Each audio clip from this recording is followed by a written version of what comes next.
There's been this unrelenting voice in my head. We all have this voice. It's the right or wrong voice. And a lot of times that voice guides us into comfort. And my voice guided me into comfort a lot.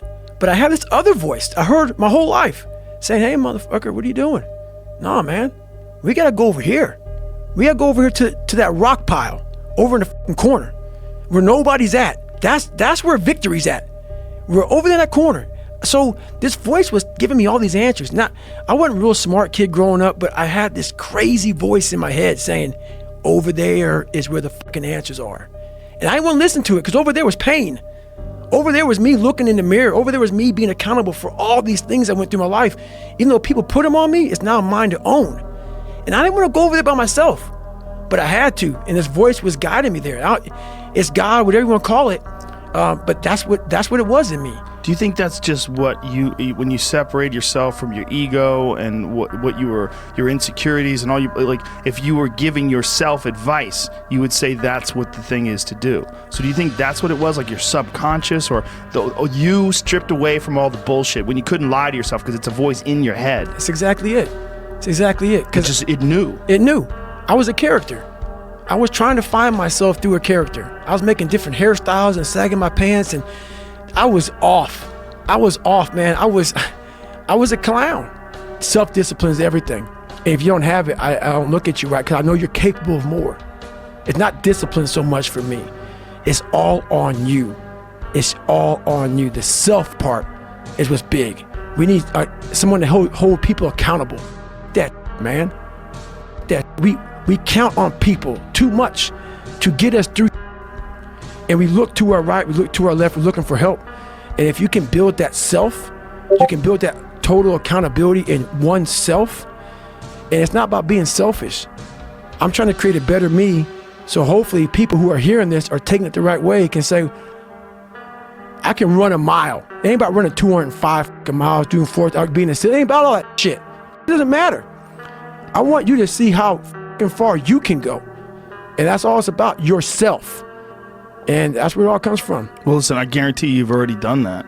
What you experienced from watching that television show and what got you out the door, what got you to sort of take the first steps to change your life, what you experienced by watching Rocky, what you experienced, those moments of inspiration, those are critical for people. They need to know that someone's done something that's greater than what they can imagine themselves doing, and they want to take a step towards trying to be better.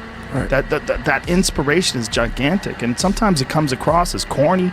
You know, people read too much of it online. It drowns out. You lose the meaning, gets lost. I mean, there's a lot of posers. There's a lot of people out there they're pretending that they're trying to offer up inspiration or a true, honest account of their experiences, but really what they're trying to do is say something that's going to get likes. Right. You know, they're trying to say things that they think people are going to go, yeah, double high five. Right. You know, there's a thing that people are doing where they're just trying to just get social cred. That's it. That's what social media is, man. I'm going to paint you the picture of my fake life. Right. I paint you a picture of my fucking real life. No one's going to fucking come to help me. No one's going to fucking come to help me. It's fucking me against me, period. And so I had to man up. And I said, the first thing I got to start doing is facing every fucking fear I have. No matter what the fuck it is, man. And these things would keep me up at night. No one, people who are hearing this shit, they will never really understand and grasp when you face these things and so many things, how they keep you up and haunt you at night. I think there's a lot of people out there that know what you're talking about. I mean, and so that's what it did. And I had two options: to either be that 300-pound guy who sprayed for cockroaches and made $1,000 a month, and at 24 years old, knowing when I'm 50 fucking years old, I can reflect on this and think about what guy I never became, or I can totally just sack it up and fail until I succeed. So I started calling recruiters up. I said, I'm gonna go be a fucking Navy SEAL. And every recruiter, so there's a weight and height and height limit to get in the military. And I was 6'1" and 297. And I had prior service, which was a big deal.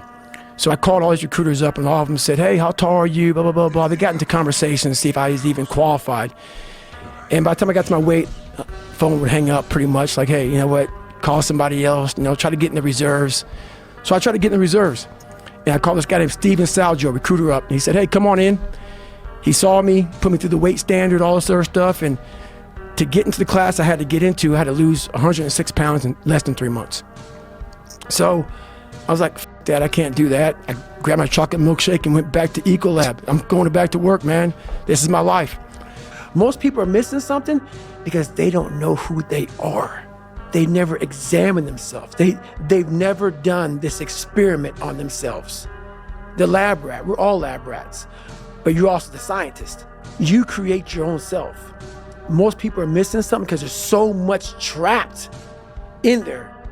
I don't even want to say potential. I think that's word used out too much too. There's so much in you that God or wherever the hell you believe in, or if you're an atheist, in you that you have not unlocked. That you walk around with this gorgeous wife or great husband and all this money, you're like, God, I feel like I'm missing something. Yeah, because it's about 75% of you is still fucking in there. Still chained up because you just didn't want to find your willpower. Didn't want to find your soul, your will, your heart, your determination, your guts, your courage. And what that looks like, it looks scary. Like your little scary lab I went in. Scary. To wake up every day and say, I'm stupid, but I want to figure out a way to be smarter. Versus saying, man, I just can't do that. So you limit this box. So your box becomes so small of things you can do. My box wasn't even a box. It was a fucking little pinhole. And then through examining myself, getting some willpower, some courage, it became bigger than this table. But that's what we all do. That's why I wanted to come here today and talk to you about real shit. Not no fucking like hacks. There's no hacks, bro. It's you against you.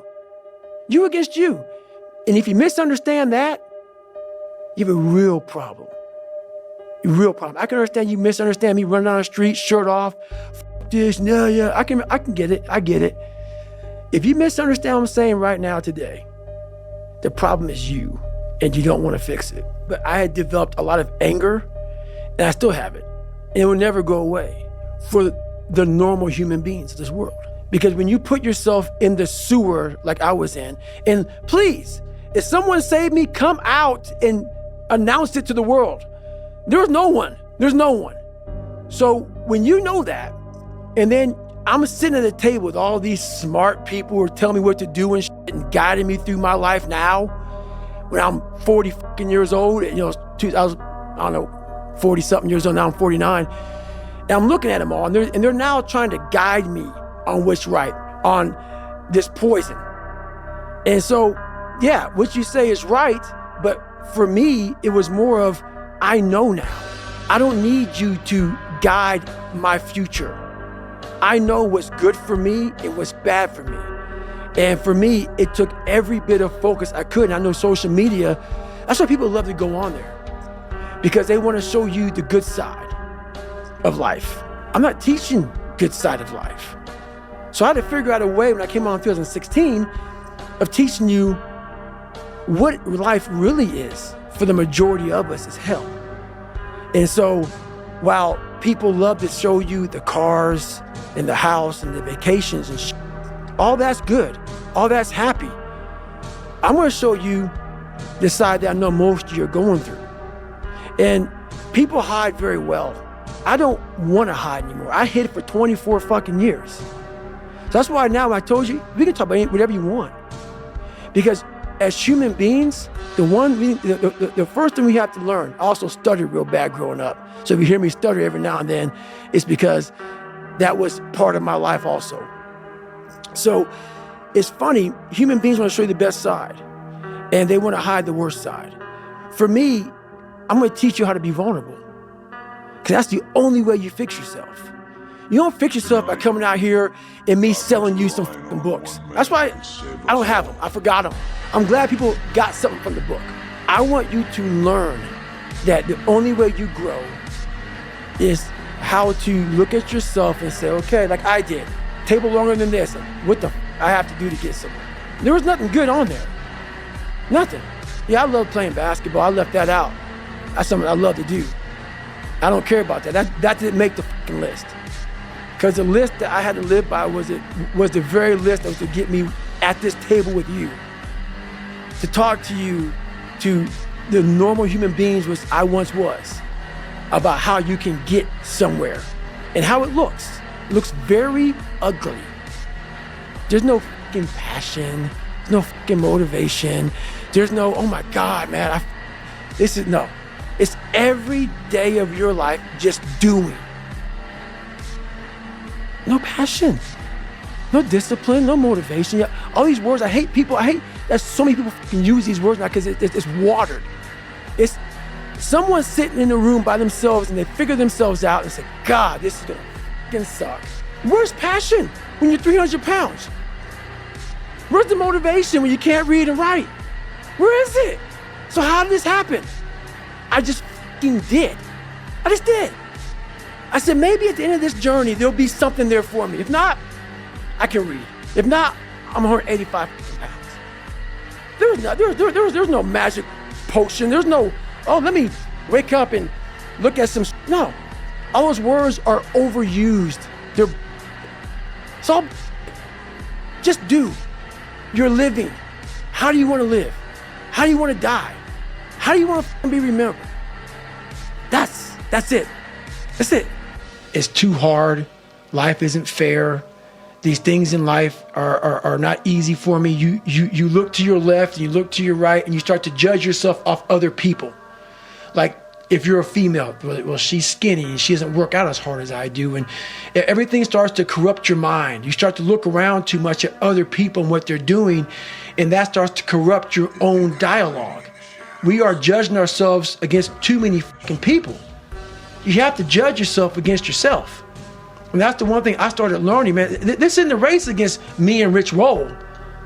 This is a race against David Goggins and David Goggins alone. And once you can silence all that, all the outside interference and things that are attracting your mind to everything, you can then start to grow in realizing I'm stressed out for no reason. This is my own little race. This is my own timeline, and this is how I'm going to run it. I think that so many people are so disconnected from themselves. They're operating on autopilot. They're reacting to their environment that even when given the opportunity to set a goal for themselves, they generally don't set the right goal. Right. Because they don't know what the they're doing. Because they don't even know who they are fundamentally. That's the big thing, man. And that's why it was important for me to finally realize, stop being all these fake people I used to be. Stop being afraid. There was no growth until I cut myself down to nothing, to the person I really was, the real human being. And once I found out who I really was, that's when I started growing. I was trying to build on top of a lied, fucked up foundation. You can't build a house on a fucked up foundation. So I had to get down to the actual mineral soil of who I was, and that's when you can start real growth.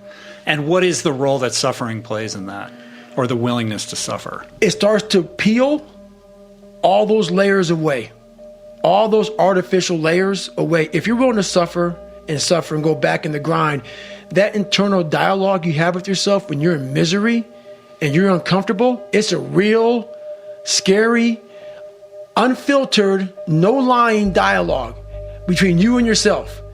And people know exactly what the I'm talking about when you're in a bad spot in life and your mind is saying all kind of shit. That's who you really are. That's the real you. No Rocky Balboa moments going on up there. Yeah. You're like, hey, you know, it's round 14. Let's come on. We got this. No, it's like, this. I'm out of here, man. This is crazy. That's where the growth happens. When you're able to stay in that moment and talk yourself back into the suck of wherever you're going through, and you start stripping those layers away, but as you're stripping those layers away, you're building calluses over top of shit in your mind. That's where the growth starts to happen, is when you have to force yourself to stay in it. You can't leave it.